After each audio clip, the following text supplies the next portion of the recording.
Welcome to the With Winning in Mind podcast. I'm Heather Sumlin, along with my co-host, Troy Bassham. And today we have an incredible honor because we are talking to Scott Barlow, who is a pitcher for the Royals. He's a closer.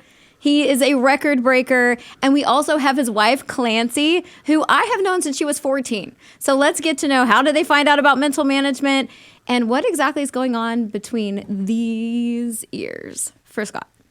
All right, well, welcome, Clancy and Scott. We're so excited to get to talk to you guys today. Thank you for having us. Yeah, thank you. You're welcome. Okay, Clancy, I'm going to start with you. Okay, so tell everybody a little bit of a backstory as to why you reached out and how we all got started on helping Scott with his middle game. Okay, so I think you and I start back in 2007, right? Yes, you were like 14. Yes. Okay. So competing in pageants, and while sports has never been my thing until I was, as I like to say, baptized by fire into the sports world with Scotty, I've always been very competitive and a competitive singer, dancer, and in pageants. So I met Heather and the mental management team when I was competing. And of course, 14, knew it was really cool and worked, but didn't really understand the importance that I would see in it even further down the road. So then Scotty and I met in 2015 and learned a lot more about baseball and your career. But there was kind of a point in 2017. Does that sound right, Scotty, when you were with the Dodgers? Yep. You were going back and forth between Tulsa and Oklahoma City. Yeah. So again, while I didn't know anything about baseball or pitching specific, or I still don't, I could just tell that there was a big difference in Scotty when he would practice and throw his bullpens and lives and when he would be out there on the mound. And I feel like I can read Scotty pretty well. You were kind of fidgety and doing different things. And so I could kind of tell, I think this is really more mental for him and some of the struggles that he's seeing and not as much mechanics or his talent or what he could do. And so I remembered Heather was still doing mental management through the pageant world. And I knew that she had siblings that kind of ventured out and did more of the sports areas, especially golf, right? Mm-hmm. Troy, isn't that what you've done a lot of as well? Golf? Yep. Okay. And so I thought, let's give this a try. Scotty, I think you spoke to maybe a sports psychologist. Yeah, we had it. That was the first thing. Yeah, the Dodgers, they provided they had a sports psychologist kind of department, and it was kind of the beginning of it. It was kind of like in its early stages, because I think it was like, the first year that they actually kind of dedicated any sort of time to that. Yeah. And I mean, not to knock it. I think everyone has different ways that they learn and need to process the information. And I think, Scotty, you were someone that maybe helped, but it wasn't helping the way that you needed. And so I think, Heather, I called you up. You messaged me through Facebook. Yeah. Messaged on Facebook and was like, hey, so I've got this really cute fiance who plays baseball. And I think he could really benefit from talking to Troy. And so you got us set up, and I was nursing. And Scotty, I'm going to tell on you a little bit. Like you were excited, but not super pumped. Yeah, I was for sure. There was some hesitancy towards it, just because I never, that was something that was completely just new. That it wasn't. It was just so new that it was almost like uncomfortable, almost. Because you didn't know really how it was going to go, or how in depth it was going to be. And I know you were you might not say it, but I know you were thinking okay, you got help with the mental game and pageantry, but that is not what I'm doing. And it even got to the point, if you remember, you and I were talking about it, and I was nursing, and I said, well, I paid for it, for these first sessions. So you're going to go ahead and do this. You're going to try it. And I even talked to your mama about this. I was like, I paid for it. I really think this is going to be helpful. Let's try it. And you agreed to, I think, one phone call. And I didn't even know what was said in that phone call or whatever, but I just remember you talking to me and you were like, this is great. I'm going to keep doing it. You weren't allowed to tell Scott what? I wasn't allowed to share how much. Oh, that's okay. I do. Tell them. I do remember. Okay. I do remember that conversation. Clancy's like, well, "How much is it?" And I told her, and she's like, "Okay, we're just not going to tell him that part." Well, it wasn't like it was a lot. We basically gave. It was like the junior rate. No. Like, but I mean, when he was in the minor leagues and making like a whole $800 a month. Right. And it was my, nursing that anytime that we did anything else, it was kind of my nursing salary that picked up. And I just knew that if I told him it was paid for, then that would get him on the phone the first time. And I just thought he really needs the first phone call to see what I'm talking about. Mm-hmm. And then he's going to understand that I'm not crazy. Yeah. Absolutely. Yeah. See, I was the one that was under the pressure. You were under pressure. Yeah. Because you had to get Scott to see that you could help him. According to Clancy, yes. Isn't that how it goes? Well, Troy, if you can't handle the pressure, how are you going to help someone else handle the pressure? I didn't notice that you were under pressure or anything. I thought it was, you were professional and handled it like a pro. So you remember the conversation? Yes, I remember. I was in Corpus Christi, Texas. Was our very first call, and it was about 110 degrees. And so I found shade like pretty much under the bleachers there. And yeah, it was just nice to have, that first conversation. It was mostly just getting, basically to know you. But yeah, I remember it was a very, very hot day in Corpus Christi. So can we share the story or no? I think you should. So the first, do you remember the first question I asked? I believe I remember this. So I asked you, what's the object of pitching? And what did you tell me? Was it throw strikes? Yeah, strike the guy out. And I go, really? And he goes, well, what do you think it is? Like, of course, I'm not the baseball guy, right? And I go, what do you think it is? And I said, well, isn't it to throw a specific pitch at a specific location that you and the catcher agree to? Yeah. And then you go, well, when you put it that way, like, so why do you care if he hits it? And then and then Scott said something like, well, because it kind of affects my career. I mean, if he hits it out of the park, that's not good, Troy. And I'm like, but can you control that? And he's like, well, no. I said, but you can influence it. Like if you throw the pitch at the location you agreed to and you were successful, then that's all you can do. Right? I like that. He goes, yeah. I said, so why don't we just focus on that? Trust the results are going to be in your favor because you know what you're doing. He's guessing what you're doing. He goes, yeah. And I said, so we'll do that. I said, so how do you think before you pitch? He goes, well, it depends. Right? And I said, what do you mean? Yeah. He goes, well, who the batter is.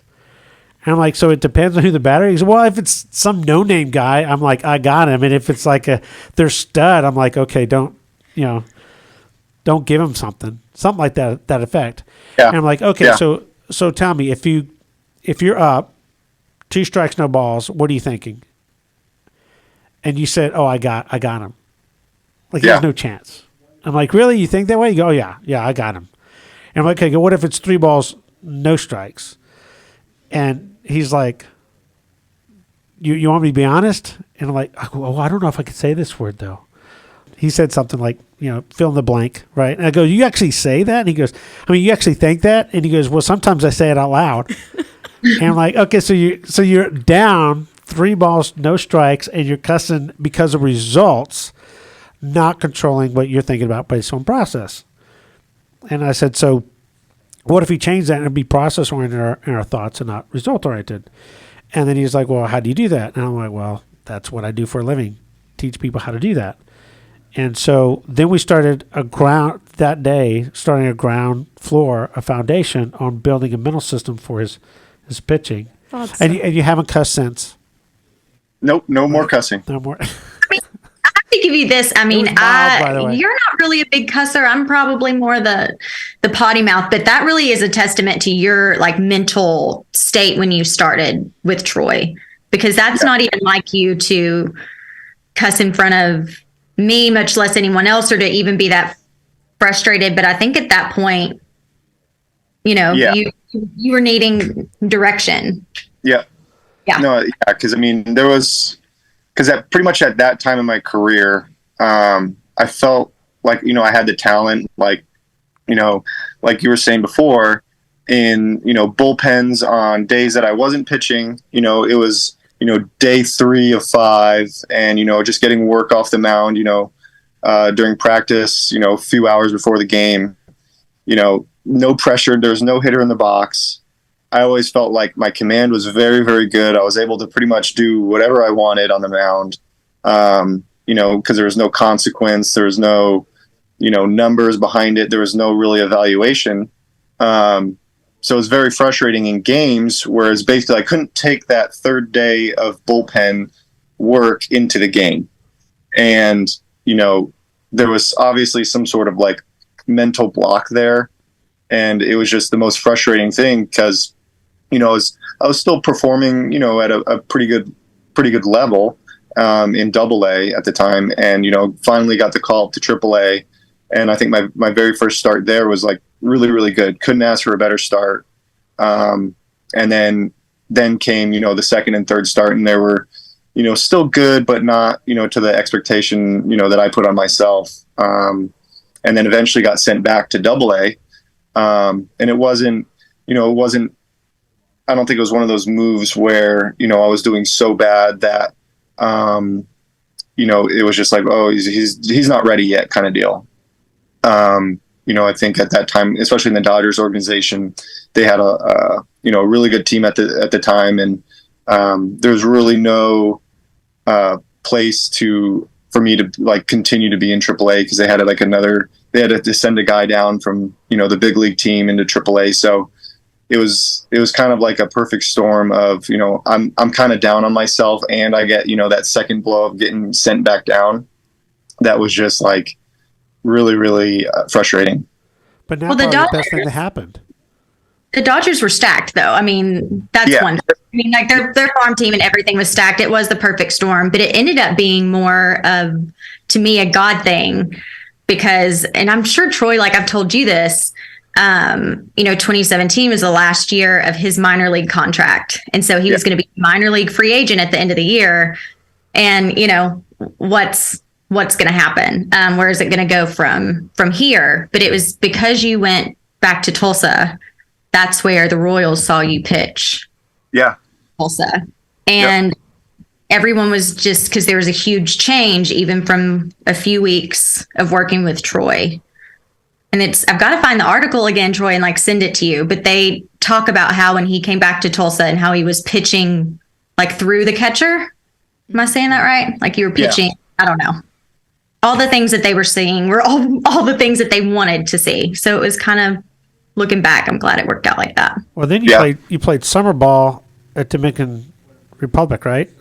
And pitched really well. Yeah, that was at the end of 2018. So at the end of 2017, got to sign with the Royals, and that was a big pivotal moment because I already played 7 years of minor league baseball with the Dodgers, and never got an opportunity to even really go to big league spring training or really get any kind of that next level up where you can get on a 40-man roster or anything with the Dodgers. And then pretty much that off season talk with my agent, that was the main goal, was trying to get on a 40-man roster spot. And 2018 signed with the Royals. That was my first year with them. And you made your debut in April of 2018. Yeah. So, that was awesome because the Royals were at a little different spot than the Dodgers at the time. I think they were in like a rebuilding phase. They won the World Series in 2015, and they had a lot of free agent guys that, eventually signed elsewhere. And, they were kind of rebuilding from their farm system up. So, got a call from Scott Sharp with the Royals, and, they offered me a contract in a 40-man spot and, big league spring training invite. And you need to brag on yourself a little bit more because the deal that the Royals gave you as a minor leaguer was, wasn't a record. I don't think they've done anything like that before. Wasn't a and record contract? Like what they saw in Tulsa. Yeah, I might do a terrible job at brag. I'm going to let you interrupt and brag for me because I'm terrible at it. And he's humble. But I guess we know we're going to work on this year, huh? But yeah, I mean, You signed a minor league record deal, right? Yeah, it was I think one of the highest contracts from not being a 40-man guy previously, because at that time it was a split contract. So they had the contract was set up where, if I was in the major leagues, I would be making, X amount. And if I was in AAA with them, I would be making, a lot less actually. Yeah. But it was more than Clancy's nursing though. Yes. So she was a little excited. She was like, okay, I can see what this is. But in 2017 though, when I was in, with the Dodgers organization, I didn't, that was just strict, bottom line minor league pay, which, I mean, she was Mrs. Moneybags at that time. Yeah. Yeah. I see how the roles reversed, huh? Yeah. But I mean, it was fun days. We had, truly McDonald's dates. We had a lot of that, and we found a lot of fun things to do on a very low budget, and we had to, really connect in other ways. And I don't know. I love that part of our relationship though. But then you go into the next year and you want to do the summer league thing and you go to Japan for the All-Star. Yeah. So the end of 2018, that 2018 is when, got to go to big league spring training. And then eventually, I think it was maybe a month into regular season, I get my first call up. And all throughout the minor leagues, I was a starting pitcher. And then I get called up and I was out of the bullpen. That was the very first time I ever pitched out of the bullpen. And I was kind of more of a long relief guy. So if, the starting pitcher got into some trouble or, the game was a little bit, one-sided, that was kind of, when I got into the game mostly. And, I would still throw, multiple innings out of the bullpen in those games, if we were losing by a bunch or winning by a bunch, I'd pretty much finish out the game. So I'd throw, the 7th, 8th, and 9th inning. And that's kind of how my first taste of the big leagues went. And then when I went back to AAA, I would start again because they wanted to, keep my innings up and have me, pretty much stay as a starter, just in case. But at the end of 2018, I tore my oblique, and it was a grade 2 tear, and I missed about right around a month. And it was kind of right at the end of the season, and I pretty much missed an opportunity to go back into the big league on the big league team because in September they have a thing called September call-ups, and that's when they this was in years past when you could pretty much have the entire 40-man roster up in the big leagues. So that way, younger guys could get, a little bit of experience and pretty much, playing time at the big league level. But, because I had the oblique injury, that wasn't going to be possible.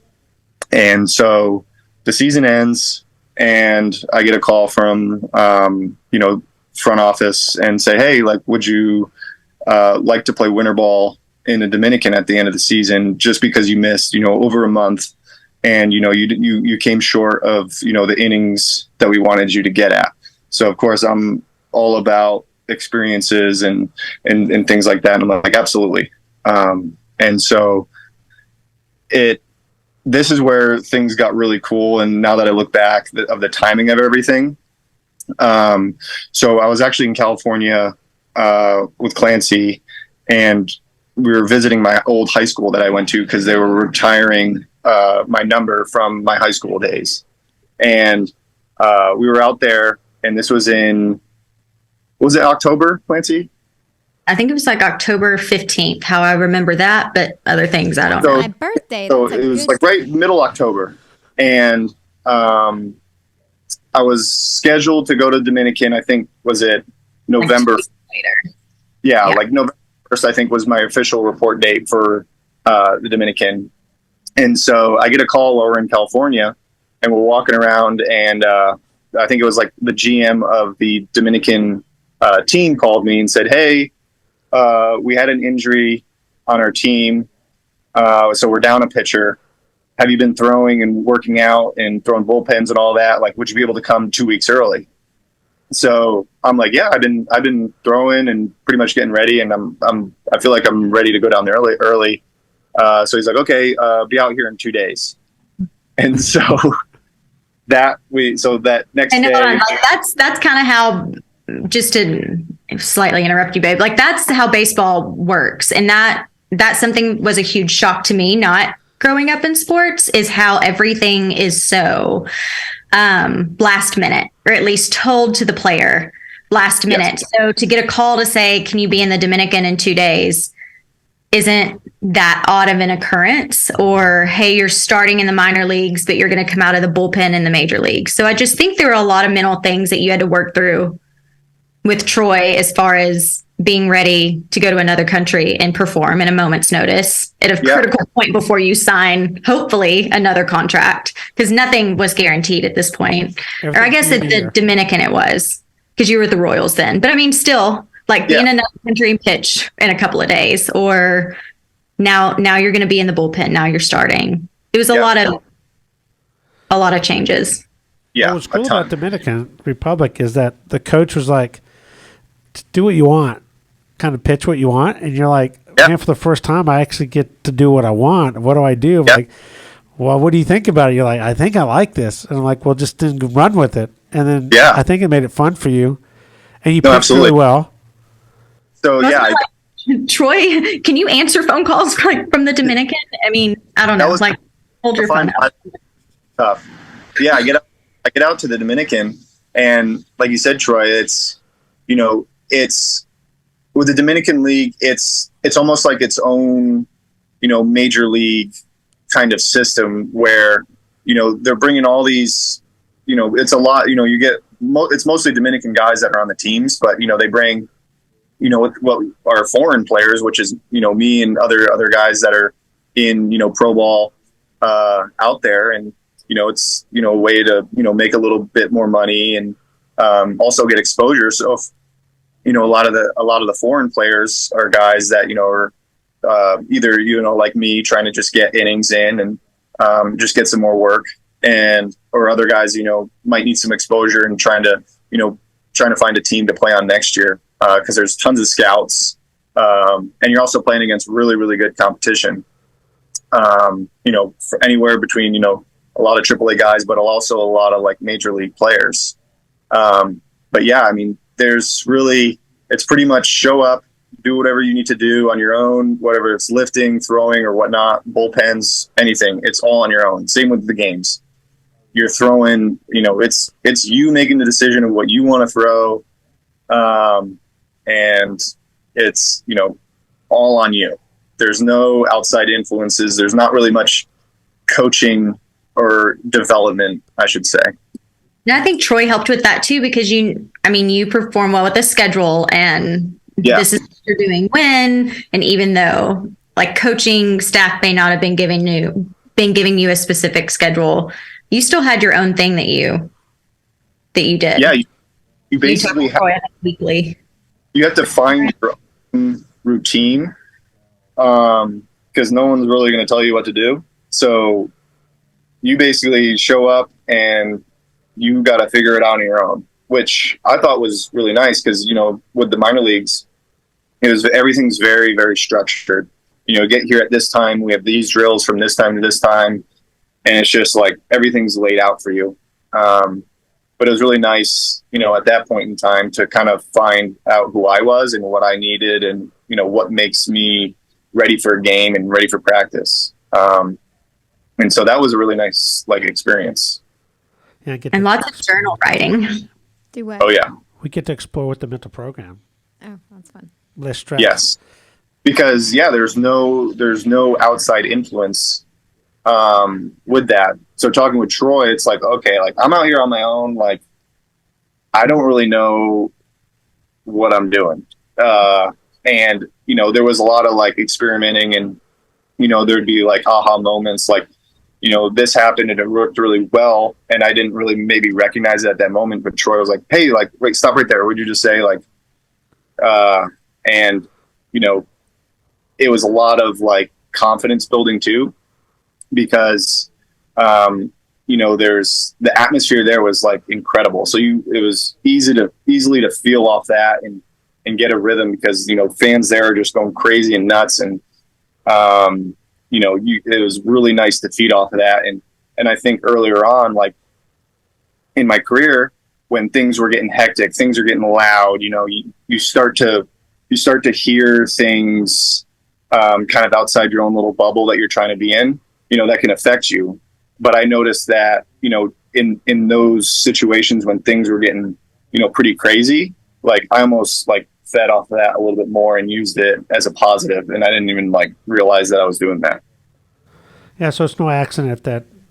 So what is the Royals record? The first one you had, it's from a reliever standpoint with the consecutive strikeouts in 2 innings, or in 2019, you know, I broke with the team out of camp, and I spent, you know, the entire year in the major leagues.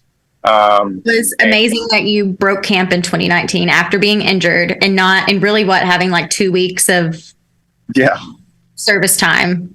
So that says a lot to the program you were doing to me. So I had a very good spring training, and I think, you know, playing in winter ball in the Dominican was almost like a launching pad and a learning process, because in Dominican, like when you're a starter, typically, you know, normal situation when you're starting, you know, you try to go into 5, 6, 7 innings deep. But in Dominican, everything's pretty limited. So really, if you threw 3 innings as a start, like that was really good. And I noticed out of that, like, hey, I only threw 3 innings. Like, I have a lot left in the tank because I'm so used to going 6, 7 innings that it's like, okay, I'm just going to throw the ball as hard as I can every time with intent and direction and, you know, focus, because, you know, I'm so used to throwing 100 pitches. Now I'm really only throwing 30, 40 pitches, and I'm going to make every pitch absolutely the best that I can possibly be, because I'm having very limited amount of time. And feeding off that was like the best thing ever. And learning that, because, you know, so did you break camp as a reliever? And I know Troy was asking about that first record that you did. So that was like, was that 2019? Was that one on my birthday? I think that one was it, wasn't it? Twins? No, it was the Phillies. Philadelphia. So anyways, in 2019, played the Philadelphia Phillies, and I came out of the bullpen, and I threw 2 innings and I struck out 6 with a walk. But I guess that was a record for a Royals reliever to throw 2 innings with, you know, striking out everybody. Yeah, it's never been done in Royals history from the dugout. Really? From a reliever, yeah. So that was really cool. So you're kind of good at this. He's good at breaking records. And then in the COVID year, they had a shorter schedule. That was a fun phone call from Clancy. She was like, Troy, the schedule's like, we don't know what's going on. It's going to be half. They don't have the time. He's like, you know, what is going on? And I'm like, he'll be fine. And you were like the most used pitcher that year. Yeah. So 2020, we didn't learn that the season was basically canceled. We were the last ones to know. So we were all in the clubhouse, and then I got a call from Clancy, and she says, hey, like, you guys have to come home. And I'm like, what? Like, no, we don't. Like, nobody's told us anything. And then I get texts from like other people like, hey, like, why is everybody going home? Like, is the season canceled? And I'm like, I haven't heard anything. And then sure enough, like 15 minutes later, we get our manager at the time comes walking in and says, hey, like, as of now, like, everything's canceled, like, basically go home. And so that was, and then, you know, I think it was a few months down the road, and, you know, March. Didn't know anything in July. And there was and that was another situation where it was like, hey, you got to be out here. You know, we're basically, you know, waiting, having Zoom calls with our coaches and everything. And they're like, no update. And then, you know, we get a mass email, hey, be out here in 2 days. It's Kansas City, because that's where we're doing spring training. Season's going to start in pretty much 2 weeks. And that was crazy because, basically all the coaching staff had to trust that everybody was doing what they're supposed to be doing for, you know, 2 or 3 months. You and Troy were like working in the blind, but I'm glad because that year there were 60 games, and Scotty, like, you led all of Major League, not just American League, right? All of Major Leagues with the number of appearances. So out of those 60 games, how many of those did you pitch? I pitched 32, so I pitched over half of the games. And I think I had, 35 innings or something, 36 innings. Mm-hmm. And probably keeping up your strikeout rate, too, if I remember correctly. Yeah, I had a good – I think I had like 11 Ks per 9 that year. So then he goes on to break another record, like, I signed for this is the highest contract I've done in 1 year. And then I have to do this. So and then I'm the closer of the Royals. So every year keeps getting better and better and better. At this pace, the Royals are going to dominate. So everyone's got to get on Scotty's bandwagon for Kansas City, and they would literally be winning the World Series. So Scotty's self-image is it's like me to break records. Like that's what I'm learning right now. Is it's like me to break records. Just give me a record, I'll break it, and be fine. Club records, personal records.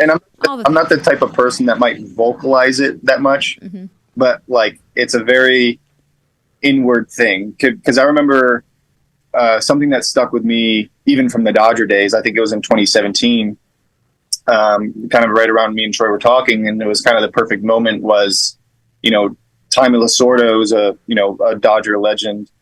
He would talk with all the minor leaguers, and one of his famous quotes were, believe that you're the best player in the world, but just don't tell anybody about it. I like that. And like, that stuck with me. So like deep down, I do believe in that, but I'm terrible at like trying to vocalize it. Yeah. Well, that was something, and Troy, you've got to tell me, because I don't know. This is like Scotty and Troy talk, and I'm not really allowed to know what they talk about because that's their personal time for you to like get your mind right and your mental stuff, and you need to have that separate space because I tend to, of course, go like, "How are you feeling? What's going on?" and yeah. And it's easier if I can kind of separate myself and be the cheerleader while you and Troy work on stuff. So I wasn't, allowed to ask any questions or anything, which was kind of tough. But I wanted to see, Troy, maybe did Scotty have a hard time trying to build up the positive self-image? Because he is, to me, always more of the self-deprecating person. You never brag on yourself ever. Like, even if anyone asks a question about you or your accomplishments, usually you deflect to someone else's accomplishments. I mean, which makes you a very sweet person, but sometimes you kind of needed to build that self-image. Yeah, it was nice. He's a silent assassin. He just keeps to himself and just takes one right out after the other. There's one down. Let's go to the next. No, there's definitely been a change in the attitude over the years growing. The beginning was like, hey, I have to do this, and I don't know if I'm getting another chance. So more pressure, more nerves, and that kind of stuff. To where now it's like, yeah, Troy, I don't think anybody can hit me. Yeah, but I feel like I can brag with you one-on-one way better than I can with like, a different group. Because I thought whenever we had talks, like our conversations were always so great that it was just therapy to like be able to vocalize whatever was in my head, while also like you providing tools and different ideas on things to continue the growth, on the mental side. But I thought I did a better job with trying to brag a little bit, talking one-on-one with you. Yeah, because one of the first things you do is your clients, right? Would you do well? Mm-hmm. And that was the one thing we did when you were in the Dominican Republic. Is it was like, okay, what went well today? And the 3-inning thing was a good. It was 3 innings. Okay, I didn't have to ask anything else. Yeah. And it's like, well, I had more strikeouts. I did this. I did that. You have to have some sort of, okay, what went well, that, and then what'd you learn? Because once you get the majors, you realize that people aren't really building you up. It's not like, they've got the coaches and the other players have other things to worry about. Kind of thing, that building the player up. It's either you got confidence or you don't. Mm. When I think that can be destructive to someone's self-image instead of being a benefit to their self-image. Yeah. So you need that person. So I have a question. So throughout this whole time, like 2017 to now, did you ever tell anybody about Troy, or is he like your secret? He's been my secret. So now like cat's out of the bag now. So you're no longer going to be a secret. Well, it depends. Yes, because people would be like, because we talked, I would say like, I think every other series. So I would say maybe once or twice a week, depending on how the schedule would go. But yeah, like I would be on the phone like quite a bit, and I'd go on the outfield if like we get there to the field early enough, and I would mostly like I would try to walk around the stadium and try to find like a cool seat, or be in the outfield and sit in the grass and just kind of relax. And I'd get some looks and maybe a couple questions like, "Who are you talking on the phone like all the time?" And be like, "Oh, just Clancy and stuff," and just try to keep it on the DL. They would But believe what that. weird is like families will ask, more than I think guys will talk. Because I mean, there's other families I've talked to, like, and I just say the mental guy, Scotty's mental guy, the mental guy. You're the mental guy. Yeah. You're the mentalist. There was, I mean, Something everybody like talks about, I think, which is yeah. Like when you get to a higher level, I think people expect you to have the mental side down. And then with baseball, it's the complete opposite. Like it's the mental side of, whether you're pitching or hitting, or whatever, it's always a struggle because, it is a game of, doubt and, uncertainty, because like what Troy was saying earlier, like what was the main part of pitching? It's like, well, it's you and the pitcher, or you and the catcher, deciding on a pitch to throw and executing it. And, there's been plenty of times when I would talk to Troy and, I would tell him that like, hey, like I felt very confident behind this pitch. I executed it and he still got a hit. Like that's going to happen. And, that's something you have to come to terms with. And it takes experience, and it takes, a lot of, adjusting to be able to accept that. And, knowing that you're not going to be perfect all the time, but trying to be, as consistent as you possibly can. What I think is interesting about what you're saying too is that sometimes people, they discount the mental coaching for an elite level athlete. Yet for some reason, like that's a lot of who we work with, is that people who are already really good and they want to stay that way. Like Dad works with a ton of people, world champions, Olympic champions, and things like that. So I think the mental game's for everybody, not just those who are early in their game. Well, it's hard to find, I think, someone who's good at what you want. Like when I talked to Scott the first time, he was like, okay, I've already talked to sports psychology people, that kind of thing. How are you going to be different? Mm-hmm. And that's how we kind of just looked at it. So I come from a performance-based, direction, not from a psychological view. So if we can define the thoughts that have mental consistency, it should produce technical consistency. And so if you're changing your thoughts from one pitch to the next or one batter to the next, you don't have mental consistency. So therefore, how can you be technically consistent? And if you're not technically consistent, how in the world can you be confident? And he goes, well, yeah, you're right. And so we work at being mentally consistent. So then it goes to where, because I don't work with a bunch of pitchers. I've worked with a handful over my lifetime, none at Scott's level. But what's amazing is no one teaches the mental game at the younger age. So they think, well, when you get to college, they'll take care of that. Well, when you get to the minors, they'll take care of that. When you get to major leagues, they take care of it. And you realize no one takes care of it. They just, and I think this is sport across the board, not just baseball. I think that's the thing people think about, and then they don't get it. And then now they're at the point of their career to where like, hey, I'm either going to have to do this or I'm out. Mm-hmm. Yeah. And that's a scary place to be. Clancy will tell you that. She's like, you don't understand, Troy. If he doesn't turn this around, he might be gone. And I don't think I could live with him not pitching because this is what he lives for. And then, of course, the next step was, okay, they re-signed him, but he's still only a minor league, and it's a different organization, and it looks good on paper, but trust me, he could be gone. So it's like stressful.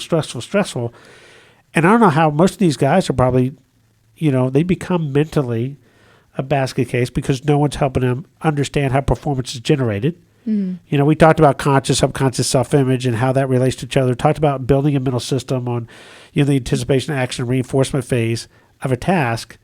And I bet it's quite different than what most people think of a mental coach would be. Yeah. Well, I think people get, or at least in sports, at least in baseball, especially, like everything is so technically involved. Like everybody cares about mechanics and what your body does. And, repeating that, which, I mean, granted, it's very, very important.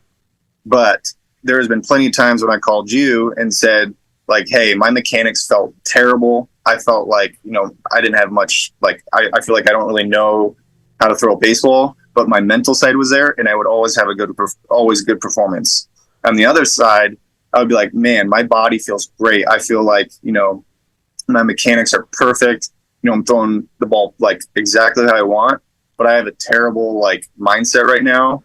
And like, I don't care. Like, if your mental side's not there, it's never going to be good. But the best part, obviously, is when both of those things align, and you have those like immaculate games where you're just on. But like, if I can keep my mental side like as consistent as possible, like, yeah, the technical part is important, but the mental side will always trump technical for me.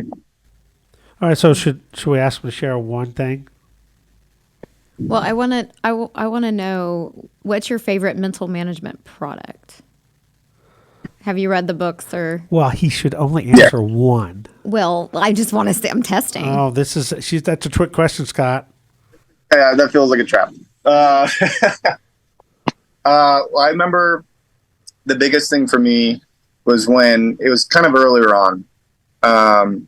And it was, I remember I gave you a story about the cleaning the room. I don't remember if you remember that. And so my biggest issue, I felt like, was I couldn't start the game the way I wanted to. My first innings were always like terrible. And the biggest trick I use the analogy of cleaning a room. Like, Clancy, I bet you can step in on this too with, my ADD of like, if I'm kind of overloaded with things and my mind's set on something else, like I would never be able to clean a room because I wouldn't know like where to start or how to begin it.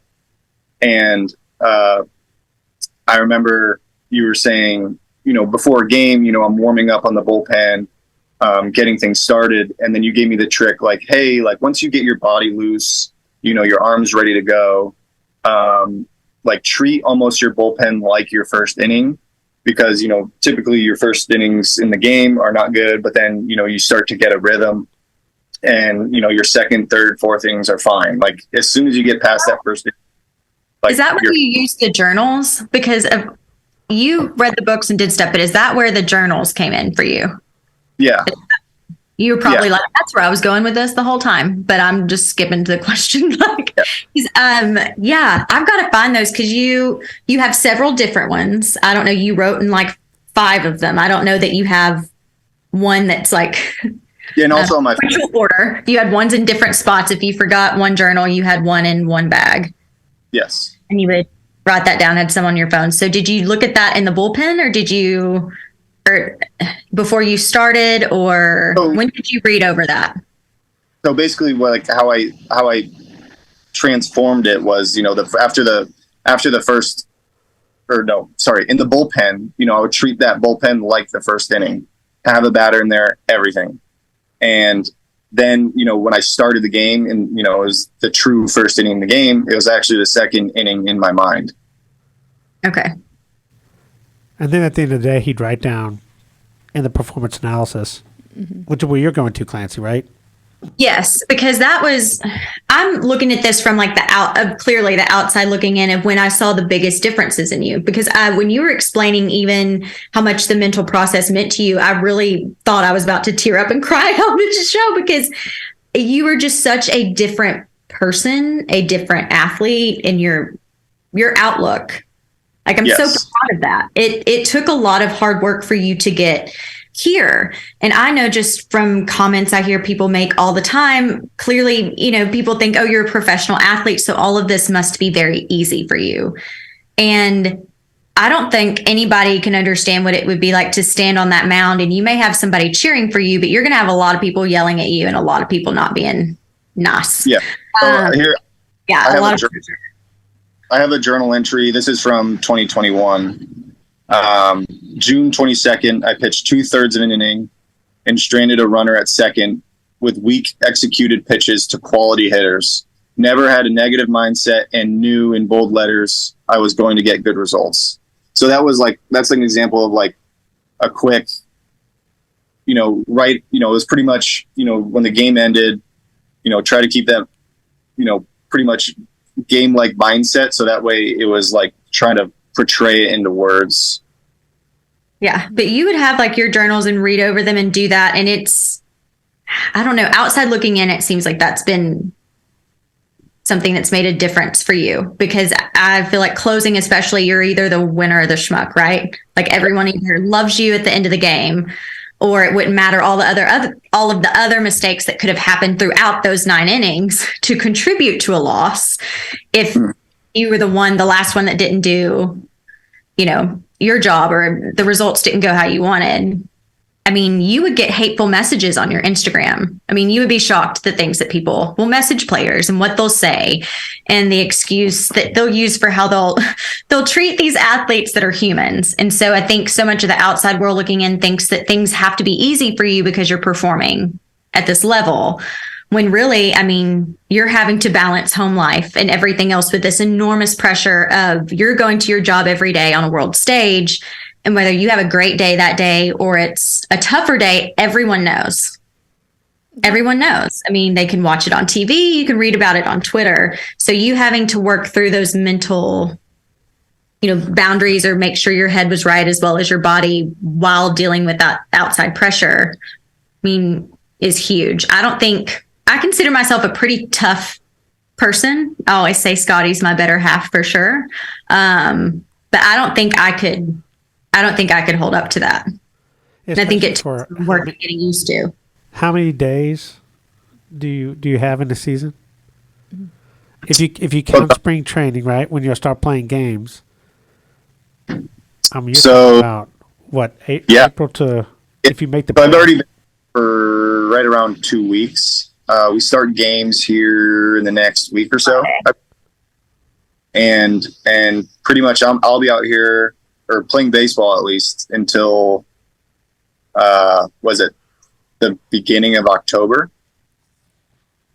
So it's almost 8 months of games, and much longer than that training. Yeah, that's lucky to not include playoffs. Maybe 2 days max they get off on a week. One day they get off, but you really don't have time to rest, because then you got to go right back to the next one, and then they have makeup games, and then so you have these double headers, and so it's we were talking last year about it's like what other industry would you be working this long, this amount of time, other than the military? And I'm like, yeah, you're right. Yeah, but even like on off days, more times than not, you're spending the time at home. Like you're not able to take a quick flight to Florida. And sometimes those are travel days. Like they'll say this is an off day, but if it's a home game off day, New York, then they're going to New York on the off day. And so you really don't. Yeah, but the Royals have that nice plane now where everyone gets a sleep number bed, right? Is that how that works? Not quite. I guess it's not that nice then. Yeah, there's some tips. So it's like a normal flight. I think we fly like United or whatever, and 3 rows of seats on each side of the plane, but you get your own row, which is nice. So you get 3 seats to yourself, but it's just regular seats. And so usually when you get on the plane, one of the bins that are up top, they'll stuff it with all these different pillows, and they're like those thin little airplane pillows. So you grab a handful of them, like 3 or 4 of them, and you take one of the seats off the bottom of the plane that you're sitting on, that you're not like sitting on, and you like prop it up against the side of the window so you have a little backrest, and then you line it with pillows, and then you can take a little nap. Wow. Until the captain puts on the seatbelt sign, right? And then and then there's turbulence. I'd be traveling with the body pillow and one of those memory foam pillows. That's what I do. Oh my goodness. Be good to go. Yeah. Whatever. But you can get pretty good rest on there. Yeah, you have learned how to sleep standing up. It's you can sleep through anything. But yeah, it's 162 games plus however many spring training games you have. I don't know. And you're on the road quite a bit. I'll get home from going on a road trip to watch you. I'm doing no physical activity whatsoever. And I'm like, I'm exhausted. So yeah, having to travel and do that and have criticism from. So yeah, so much of the time, like because of the travel and the amount of times you're playing and you're playing catch every day, like a lot of the times your body is just not going to be your friend, and you're going to be sore, you're going to be tired. So what else? What are you going to lean on? And that's, you know, the mental side. It's like, okay, like I feel terrible today. My arm's sore. I got, you know, 4 hours of sleep last night because, you know, we got in late from, you know, the West Coast or whatever. And, you know, we have a day game and it's a Sunday and it's hot and it's the middle of July. And I got to, you know, face, you know, the Yankees or some like crazy team or whatever. And, you know, you just got to find a way. It's like Bobby Rock said. When he was talking about, you know, playing concerts. So we interviewed Bobby Rock. He was a drummer for Leader Ford for years and some other bands. And he said that the audience, the fans, they don't know if you got good night's sleep. They don't know what you're going through. They don't know if you have trouble. All they know is I came to watch. I bought a ticket. Yep. And so no matter how you feel, if it's not for the fans, you wouldn't have the job anyway. So you might as well go out there and act like you had 8 hours of sleep and that you had a good breakfast and that you're excited to play, even though you just got an argument with your drummer. Yeah. And it's like, it's super tough because you try to, you know, keep that in mind. It's, you know, I don't feel good today. Like today's just not my day. And, you know, fans, you know, pay good money to, you know, see a game. They might, you know, be able to see one game a year. And, you know, they want to see, you know, their favorite player. Like they want to come see, you know, Bobby Witt and whomever, Salvi or whoever. And, you know, it's in the back of your mind. It's like, you know, I'm here, you know, I obviously love the game and I want to get better and do well. But, you know, there's also, you know, that pressure of performing well of, you know, for the fans, you know, what if, you know, your number one fan is at the game and they just came to see you and, you know, you want to give them the experience of, you know, playing well. Okay, so speaking of experience right quick, can you share your favorite experience as of yet? Do you have one? You probably don't have one, but we'll put you on. As a fan? No, as your experience in playing in the majors. Oh, I think my favorite experience of playing is, you know, when I was in the Dominican, I got an opportunity to play for the MLB All-Star Tour in Japan. So basically, because I went to the Dominican 2 weeks early, I was one of the only 40-man guys playing at the time that was available to be on this team to fly over to Japan and play the national team in Tokyo, Hiroshima, and Nagoya.